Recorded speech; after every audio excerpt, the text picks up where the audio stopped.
അസമിലെ കൊടിയൊഴിപ്പിക്കൽ ഇരകളെ സന്ദർശിക്കാനെത്തിയ സോളിഡാരിറ്റി നേതാക്കളെ പോലീസ് കസ്റ്റഡിയിലെടുത്തു. സോളിഡാരിറ്റി സംസ്ഥാന പ്രസിഡന്റ് തൗഫീഖ് മമ്പാട്, സംസ്ഥാന സെക്രട്ടറിമാരായ ഷിബീർ കൊടുവള്ളി, സജീദ് PM എന്നിവരാണ് കസ്റ്റഡിയിലുള്ളത്.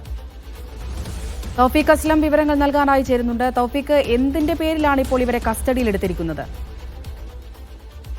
അസമിൽ നടന്നുകൊണ്ടിരിക്കുന്ന കുടിയൊഴിപ്പിക്കലുമായി ബന്ധപ്പെട്ട ഇരകളെ സന്ദർശിക്കാനായിട്ടാണ് സോളിഡാരിറ്റി കേരള നേതാക്കൾ അസമിലെത്തിയത്. സോളിഡാരിറ്റി സംസ്ഥാന പ്രസിഡന്റ് തൗഫീഖ് മെമ്പാട്, സംസ്ഥാന സെക്രട്ടറിമാരായ ഷിബീർ കൊടുവള്ളി, സജീദ് PM എന്നിവരാണ് അസമിലെത്തിയത്. ഇവരെയാണ് അസം പോലീസ് ദുബ്രിയിൽ വെച്ച് കസ്റ്റഡിയിലെടുത്തതെന്നാണ് നിലവിൽ ലഭിക്കുന്ന വിവരങ്ങൾ.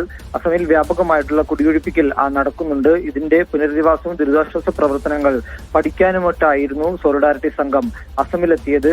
അതിനിടയിലായിരുന്നു പോലീസ് ഇവരെ പിടികൂടിയത്. ഇതിന്റെ കാരണം എന്തുകൊണ്ടാണ് ഇവർക്ക് ഈ സന്ദർശനം വിലക്കിയത് എന്നതിനെ കുറിച്ചുള്ള കാരണം ഇപ്പോൾ അസം പോലീസ് വ്യക്തമാക്കിയിട്ടില്ല. ഇതിനെതിരെ സോളിഡാരിറ്റി സംസ്ഥാന വ്യാപകമായ വലിയ പ്രതിഷേധവും ഇപ്പോൾ ഉയർത്തുകയും ചെയ്യുന്നുണ്ട്. ആയിരക്കണക്കിന് കുടുംബങ്ങളെയാണ് ദുബ്രിയിൽ ജില്ലയിൽ നിന്ന് അസം സർക്കാർ കുടിയൊഴിപ്പിച്ചുകൊണ്ടിരിക്കുന്നത്. ഇതിനെക്കുറിച്ച് വിശദമായിട്ടുള്ള ഒരു പഠനം നടത്താൻ വേണ്ടി കൂടിയാണ് സോളിഡാരിറ്റി സംഘം അവിടെ എത്തിയത്. ആ സമയത്തായിരുന്നു ചാപ്പർ പോലീസ് ഇവരെ കസ്റ്റഡിയിലെടുക്കുകയും പോലീസ് സ്റ്റേഷനിലേക്ക് കൂട്ടിക്കൊണ്ടുപോവുകയും ചെയ്തത്.